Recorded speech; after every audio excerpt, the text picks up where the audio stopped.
نحمده ونصلي على رسوله الكريم اما بعد فاعوذ بالله من الشيطان الرجيم بسم الله الرحمن الرحيم رب اشرح لي صدري ويسر لي امري واحلل عقدة من لساني يفقهوا قولي. Page number 896. والقدر الالہی کلہ عدل ورحمہ. اللہ تعالیٰ کی تقدیر ساری کی ساری عدل اور رحمت پر مبنی ہے. ففی کل حادثۃ سببان. ہر حادثے میں، ہر پیش آنے والی چیز میں دو سبب ہوتے ہیں، اس کے دو اسباب ہوتے ہیں. الاول سبب ظاہری سبب، جیسے دو گاڑیاں آپس میں ٹکرا گئیں، تب کوئی فوت ہو گیا یا کسی کو چوٹ لگ گئی تو کہیں گے یہ ایکسیڈنٹ ہو گیا تھا. یحکم الناس علی وفقہ. لوگ اس کے مطابق فیصلہ کرتے ہیں کہ کیا ہوا. وَكَثِيرًا مَا يَظْلِمُونَ. اور بہت دفعہ ظلم کرتے ہیں. یعنی جو ظاہری وجہ نظر آ رہی ہوتی ہے یا کسی کا کوئی ظاہری سبب یا ریزن نظر آتی ہے تو اس کے مطابق وہ ججمنٹ دینے لگتے ہیں. اس کو منع بھی کیا تھا کہ یہ سیڑھی پہ نہ چڑھے، لیکن یہ باز نہیں آیا. اب دیکھا نا وہ گر گیا. یہ کیا ہے؟ سبب ظاہری، اور یہ لوگوں کا فیصلہ اور ججمنٹ، اور یہ سمجھنا کہ یہ چڑھنے کی وجہ سے گرا ہے. الثانی سبب حقیقی. ایک حقیقی وجہ ہوتی ہے کہ تقدیر انسان کو وہاں لے جاتی ہے اوپر. یجری القدر الالہی علی وفقہ. تو تقدیر الہی اس کے مطابق چل رہی ہوتی ہے. یعنی اس بندے کے دل میں خیال آتا ہے کہ وہ ایسا کرے اور پھر وہ کرنا اس کے لیے نقصان کا باعث بن جاتا ہے، تو پیچھے تو تقدیر کار فرما ہوتی ہے. اب یہ نقصان کیوں ہوا، وہ گرا کیوں، یا اس کی ٹانگ کیوں ٹوٹی، یا اس کے پیچھے بڑی حکمتیں ہوتی. ہو سکتا ہے کہ اس شخص کو یہ تکلیف نہ ہوتی اور یہ کسی اور راستے پہ چلتا اور اس پہ اس کی جان ہی جاتی.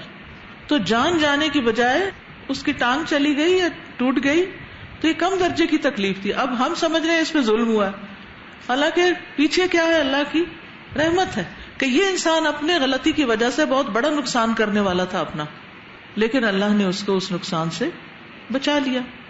فَإِذَا أُلْقِيَ مَثَلًا أَحَدُ الْأَشْخَاصِ فِي السِّجْنِ بِتُهْمَةِ السَّرِقَةِ الَّتِي لَمْ يَرْتَكِبْهَا. مثلاً اگر کسی شخص کو یا لوگوں میں سے کسی ایک کو ڈال دیا جائے قید خانے میں چوری کے الزام میں جو اس نے کی ہی نہیں. جیسے یوسف علیہ السلام کو جیل میں ڈال دیا گیا تھا بغیر جرم کے. وَلَكِنْ قَضَى الْقَدْرُ الْإِلَٰهِي عَلَيْهِ بِسِجْنِهِ لِجِنَايَةٍ لَهُ خَفِيَّةٍ.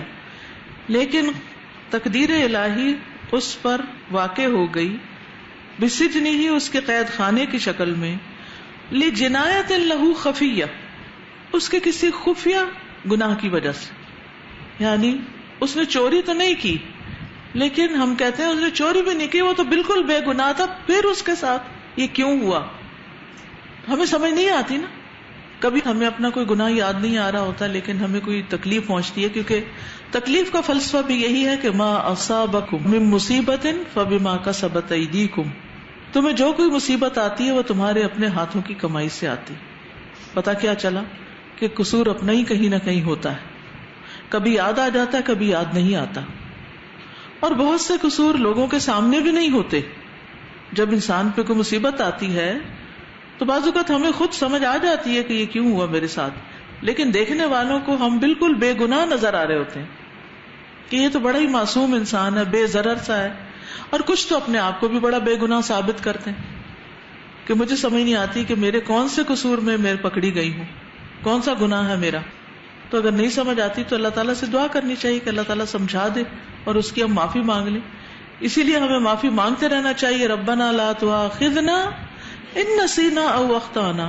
اے ہمارے رب، ہمارا مواخذہ نہ کرنا، ہمیں نہ پکڑنا اگر ہم بھول جائیں یا ہم خطا کر لیں. یعنی بعض بھول چوک بھی ہوتی ہے. مثلاً آپ نے 4 رکعت پڑھنی تھی، آپ نے 3 پڑھ کے سلام پھیر لیا، آپ کی نماز میں 1 رکعت کی کمی رہ گئی اور آپ کو پتہ بھی کوئی نہیں کہ کمی رہ چکی ہے، لیکن کمی تو ہے کمی. اسی طرح انسان بعض اوقات کوئی بات کر کے بھول چکا ہوتا ہے، کسی سے وعدہ کر کے بھول ہی چکا ہوتا ہے. اب یہ بھول چوک تو ہو گئی، ایک لحاظ سے تو قصور نہیں کیونکہ بھول گیا، لیکن ایک لحاظ سے دوسرے کو تو اذیت ہوئی آپ کی بھول کی وجہ سے.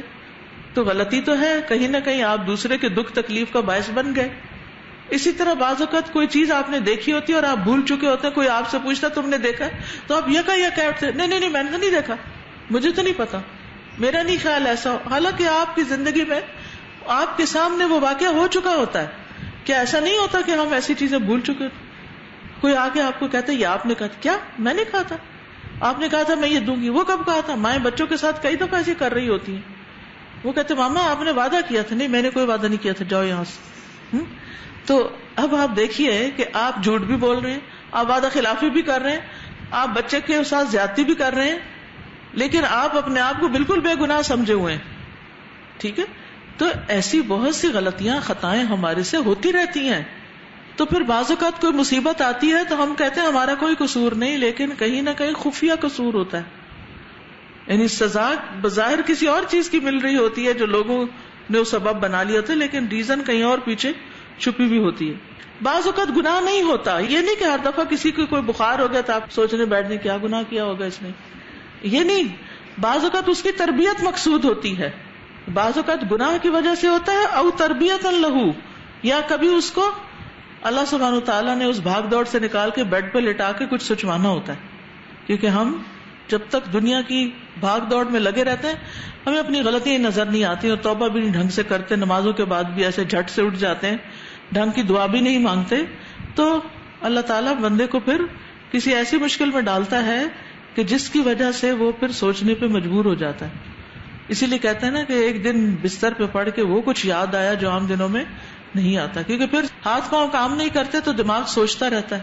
حتیٰ کہ وہ بخار کی حالت میں جو غنودگی ہوتی ہے نا، اس میں بھی آپ کو خواب نظر آ رہے ہوتے ہیں اور پتہ نہیں کیا سے کیا آپ دیکھ رہے ہوتے ہیں. فَيَعْدِلُ مِنْ خِلَالِ ظُلْمِ الْبَشَرِ لَهُ نَفْسَهُ وَيَسْتَقِيمُ. تو وہ عدل کرتا ہے انسان کے ظلم کے اندر سے اپنے آپ پر، اپنی ذات پر، اور وہ اس کو درست کرتا ہے. یعنی اللہ تعالیٰ بندے کو درست کر دیتے ہیں، اس کو سبق سکھا دیتے ہیں کسی مشکل میں ڈال کے. ویسے سچ بات ہے کہ جب تک ہم مشکل میں پڑتے نہیں نا، ہم کچھ کرتے نہیں، ہم توبہ بھی نہیں کرتے، ہم کچھ سیکھتے بھی نہیں، بہت سی غلطیاں کرتے ہیں آرام کی حالت میں. سب سے بڑے تو یہ کہ وقت ضائع کرتے ہیں، یہ بھی ایک جرم ہے. اپنی قیمتی زندگی کو ضائع کرنے لگتے ہیں، ادھر ادھر کی گپ شپ، ہنسی مذاق، کھیل کود، کھانا پینا، تفریح، سیر، گھومنا پھرنا. اور جب انسان بیمار ہو کے بن جاتا ہے تو یہ سب کچھ چھٹ جاتا ہے، کھانا پینا بھی چھٹ جاتا ہے، مزے بھی چھٹ جاتے ہیں، لوگ بھی اچھے نہیں لگتے. چپ کرو، نکل جاؤ اس کمرے سے، مجھے آرام کرنے دو. تو ہر وہ چیز جو عیش و عشرت کی حالت میں ہمارے دل و جان سے ہمیں عزیز ہوتی ہے، بیماری کی حالت میں سب سے ریپلشن ہوتی ہے، کچھ بھی نہیں چاہیے ہوتا. تو جب تک مشکل نہیں آتی نا تو ہم سیدھے نہیں ہوتے. یہ یستقیموں والی چیز جو ہے نا، یہ مشکل پڑ کے ہی ہوتی. لوہے کو گرم کر کے اس کو سیدھا کیا جاتا ہے، یا اس کو ڈھال کے کچھ اور بنایا جاتا ہے. ٹھنڈا لوہا جو ہے نا وہ نہیں ڈلتا. تو ٹھنڈے ٹھنڈے بہت سی باتیں نہیں ہوتی، مشقتوں میں وہ چیزیں ہو جاتی ہیں. اب آپ دیکھیے، میں سوچ رہی تھی TQ2 کا، جو لوگ اس وقت حدیث سنتے تھے یا فقہ القلوب میں بیٹھتے تھے، اب ان کے اوپر پابندی نہیں رہی، کوئی انہیں لانے والا نہیں، بلانے والا نہیں. اب ان میں سے کتنے لوگ ہیں جو خود سے یہ گھر میں سن رہے ہوں گے یا یہاں آ کے سن رہے ہیں، یا وہ واقعی پرسوں ان کا جب تکمیل تھی تو اگلے دن میں سوچ رہی تھی کہ کیا آج بھی انہوں نے اتنا قرآن پڑھا ہوگا؟ شاید اللہ ماشاء اللہ. تو ہم انسان اپنے آپ کو ایسی ایسی ڈھیل دے جاتے ہیں، ایسی ایسی غلطیاں کر جاتے ہیں کہ اللہ تعالیٰ کا یہ رحم عدل ہوتا ہے کہ وہ ہمیں مشکل میں ڈال کر توبہ کی توفیق دیتا ہے، وہ مشکل میں ڈال کر ہمیں سیدھا کرتا ہے. وفی امتحان العلماء والدعاة والصالحین انتواء علی سببین. وفی امتحان العلماء، علماء، دین کی دعوت دینے والوں اور نیک لوگوں کی آزمائش دو سببوں پر مشتمل ہوتی.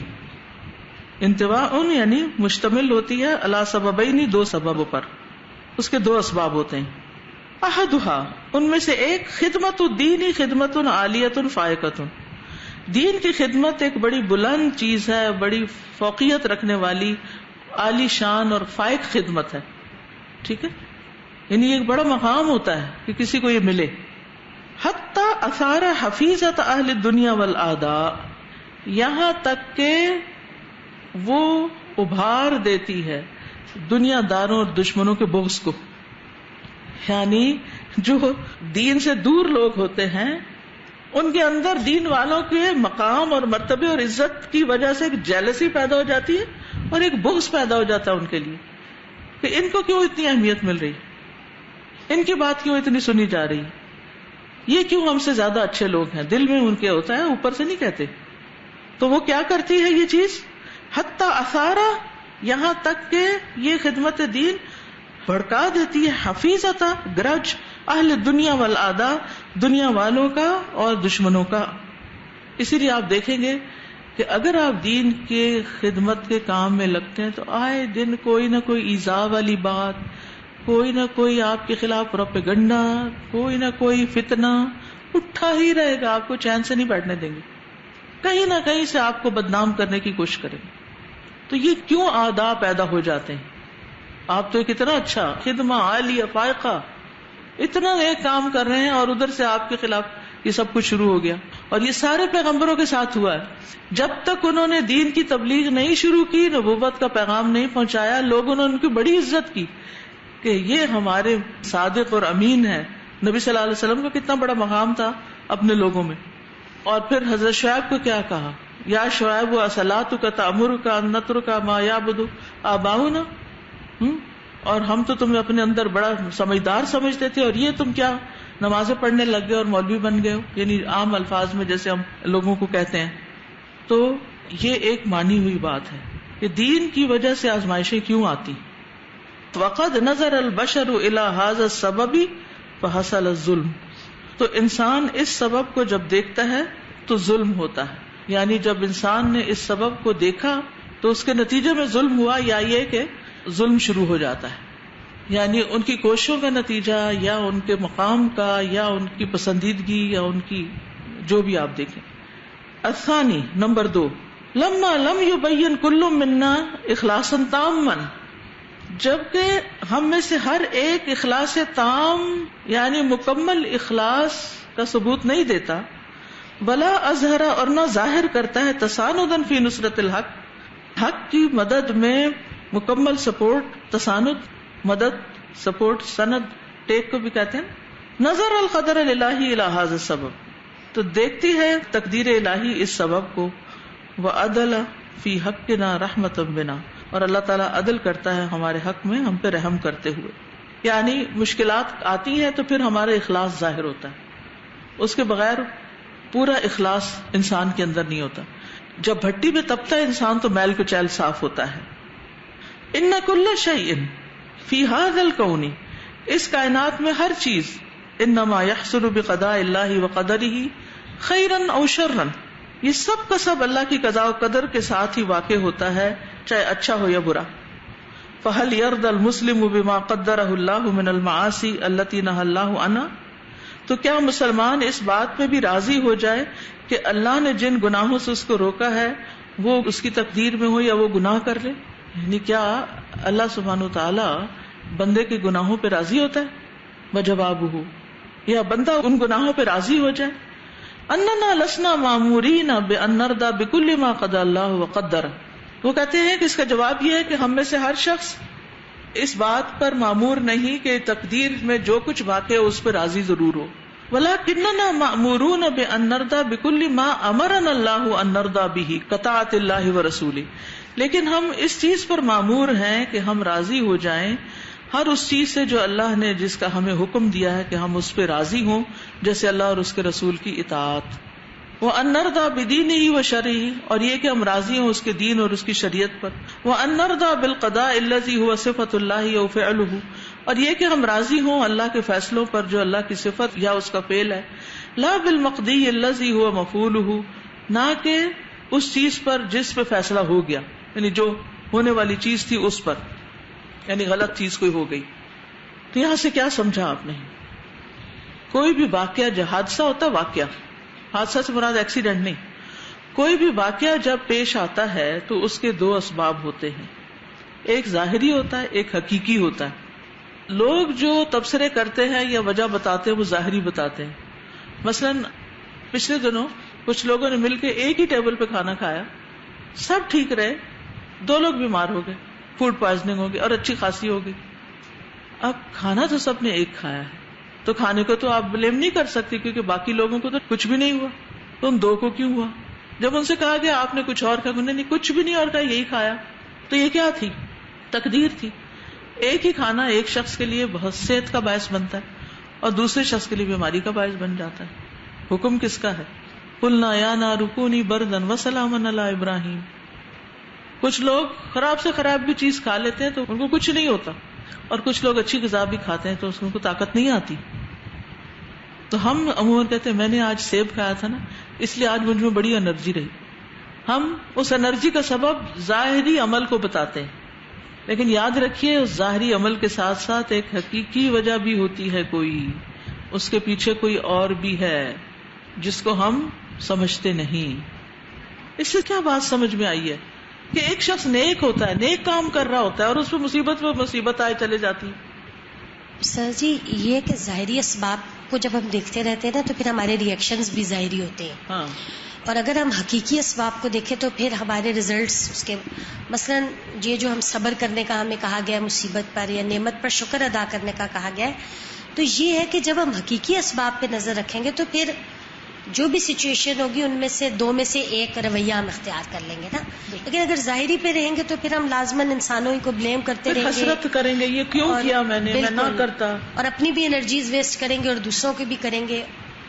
دین کا کام چونکہ آپ کا فیلڈ ہے تو اس لیے یہ نقطہ بھی ضرور سمجھ لیجئے کہ دین کی خدمت جو ہے، تعلیم جو ہے، علم دینا، دعوت دینا، نیک کام کرنا، اس میں کیوں امتحان آ جاتا ہے؟ کیوں آ جاتا ہے؟ مثلا آپ قرآن نہیں پڑھ رہے تھے تو کوئی آپ کو کچھ بھی نہیں کہتا تھا. آپ نے قرآن پڑھنا شروع کیا، دین کی تعلیم حاصل کرنا شروع کی، سارے ایسے پیچھے پڑ کے گئے، آپ نے بیڑوں کے چھتے میں ہاتھ دے دیا کہ وہ آپ کے پیچھے ہی لگے ہوئے. بیڑے پیچھے لگتے ہیں، چھوڑتی نہیں پیچھا، جہاں جاتے پیچھے پیچھے پیچھے پیچھے. ایسے کچھ لوگ آپ کے پیچھے لگے ہی رہتے ہیں، کوئی موقع ہاتھ سے جانے ہی نہیں دیتے. کوئی شادی، کوئی غمی، کہیں آپ نظر تو آئے پھر آپ کی حالت دیکھیں کیا کرتے ہیں. تو ایسے کیوں ہوتا ہے؟ اس میں جیسے انہوں نے خود بھی ریزن آگے بیان بھی کیا کہ ہمارا اخلاص جج ہو رہا ہوتا ہے، اور یعنی کہ ہم میں استقامت کتنی ہے، چاہے وہ ہماری انفرادی زندگی میں اللہ کی اطاعت کے کچھ معاملات ہیں یا اجتماعی بالکل کاموں کے اندر. ایک تو اخلاص کا پہلو ہے، دوسرا پہلو کیا؟ جیلسی. جی، دوسرا پہلو جیلسی ہے، جس کی وجہ سے اچھے بھلے لوگ، دیکھیے دین والوں کی مخالفت بے دین لوگ کریں تو بات سمجھ میں آتی ہے کہ یہ غلط فہمی ہے، ان کو پتہ ہی نہیں کہ دین کیا ہے اور یہ کیا کام ہے اور یہ کسی نے کوئی بات کیوں کہی. لیکن جب دین والوں کی دین والے مخالفت کرتے ہیں، جب نبی صلی اللہ علیہ وسلم کی بنی اسرائیل کے علماء مخالفت کرتے ہیں تو اس کے پیچھے کیا وجہ تھی؟ کیا ان کو پتہ نہیں تھا؟ پتہ تھا، یعرفونہ کما یعرفون ابناءہم، لیکن اس کے باوجود وہ باز نہیں آتے تھے. تو جتنا جتنا آپ کا کام بڑھے گا نا، یہ یاد رکھیے، یہ آپ کے اوپر، آپ کتنا اوپر جانا چاہتے ہیں. ہمارا پیشن اور شوق تو ہوتا ہے ہم بہت ٹاپ کلاس کام کریں، بہت اچھا کام کریں، فلاں کی طرح کام کریں، ٹھیک ہے. لیکن جو اوپر سیڑھی چڑھنے لگتا ہے تو سانس چڑھنے لگتا ہے اور مشکلات زیادہ آنے لگتی ہیں، تو پھر ہم سوچتے ہیں کہ شاید یہ رستہ ہی ٹھیک نہیں. پھر ہم بعض اوقات اپنے کام میں شک کرنے لگتے ہیں کہ شاید میں ٹھیک نہیں کر رہی، اللہ راضی نہیں مجھ سے، اللہ تعالیٰ نہیں چاہتا کہ میں یہ کام کروں. حالانکہ ایسا نہیں ہوتا.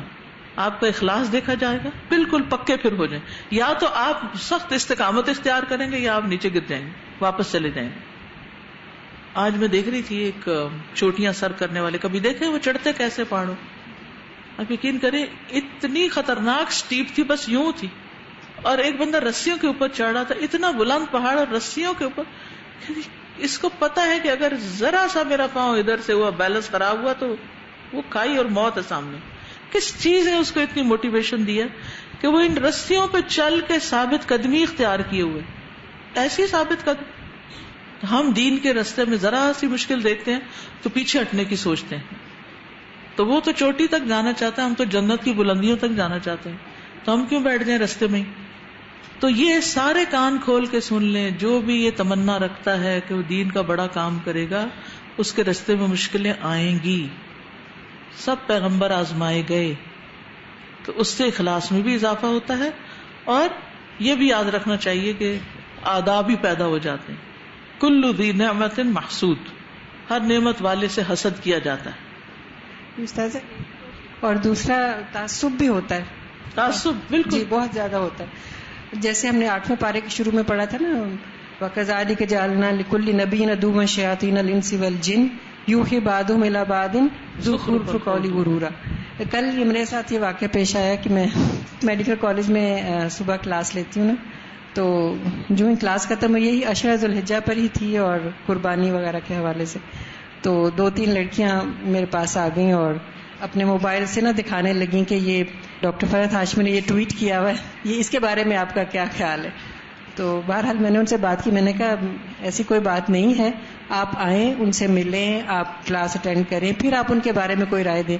بہرحال اس کے بارے میں نے سمجھایا. تو یہ کوئی نہ کوئی چیز آئے دن یہ چیز چھوڑتے ہی رہتے، چین سے بیٹھنے نہیں دیتے. جی.